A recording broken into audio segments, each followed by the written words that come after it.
ভাঙড়ের চালকলে, সেখানেও ইডির হানা।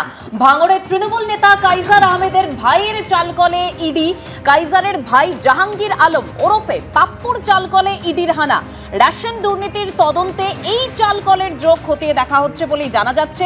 জাহাঙ্গীরের চালকলে বারিক বিশ্বাসও আসতেন বলে দাবি করছে ইডি, কারণ অন্যদিকে বারিক বিশ্বাসের ফ্ল্যাট, তার যে রাইস মিল, সেখানেও ইডি তল্লাশি অভিযান চালাচ্ছে। এমনকি কিছুক্ষণ আগেও যে ছবি আপনাদের সামনে রেখেছিলাম, বারিক বিশ্বাসের যে বিলাসবহুল গাড়ি, সেই গাড়িতেও ইডির আধিকারিকরা তারা তল্লাশি চালিয়েছে। সেখান থেকে একটি লেদার ব্যাগ পর্যন্ত উদ্ধার করা হয়েছে। অর্থাৎ সকাল সকাল রেশন দুর্নীতির তদন্তে ইডির এই অভিযান, এবং যে খবরের দিকে আমরা নজর রেখেছি, রেশন দুর্নীতির তদন্তে ইডির তৎপরতা। বিভিন্ন জায়গায় এই মুহূর্তে অভিযান চলছে। ভোর থেকে শুরু হয়েছে অভিযান। রাজারহাট, উত্তর 24 পরগনার বারাসাত, বসিরহাট, দেগঙ্গা সহ 10টি জায়গায় হানা।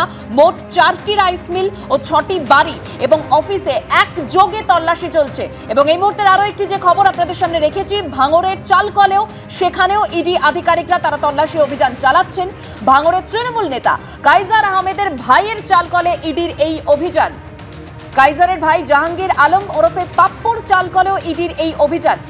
এখান থেকে কি তথ্য পাওয়া যাচ্ছে, ইডির সূত্রে কি দাবি করা হচ্ছে, আর বিস্তারিত জানবো। আমাদের প্রতিনিধি হিন্দল দে আমাদের সঙ্গে টেলিফোন লাইনে রয়েছেন। হিন্দল, একেবারেই দেখো, ভাঙড়ের যে দণ্ডপ্রতাপ নেতা কাইজার আহমেদ, তারই ভাই জাহাঙ্গীর আলম ওরফে পাপ্পু, তাদের যে চালকল রয়েছে, সেই চালকলে কিন্তু ইডির আধিকারিকরা আজ সকালবেলা কেন্দ্রীয় বাহিনীর জওয়ানদেরকে নিয়ে সেখানে উপস্থিত হন এবং সেখানে এখনো পর্যন্ত তল্লাশি চলছে। এবং রেশন দুর্নীতি মামলায় ইডি যেমন বিভিন্ন জায়গায় তল্লাশি চালাচ্ছে, তারই একটি অংশ হিসেবে এই ভাঙড়ের ঘটকপুকুরের কাছে পাপ্পুর যে চালকল বলে পরিচিত, সেখানে কিন্তু ইডির আধিকারিকরা রয়েছেন।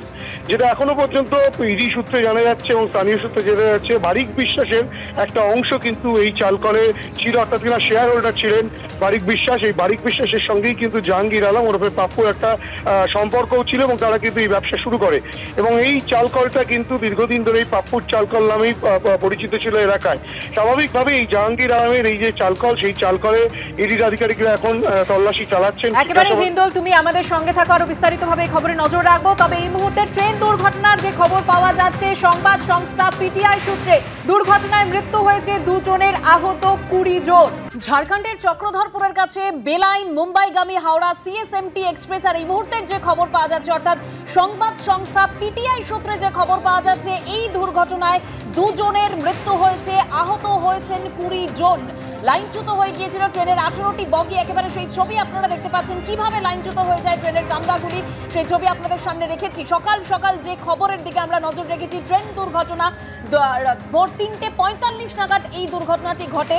এবং সংবাদ সংস্থা পিটিআই সূত্রে যে খবর পাওয়া যাচ্ছে, দুর্ঘটনায় মৃত্যু হয়েছে 2 জনের, আহত হয়েছেন 20 জন।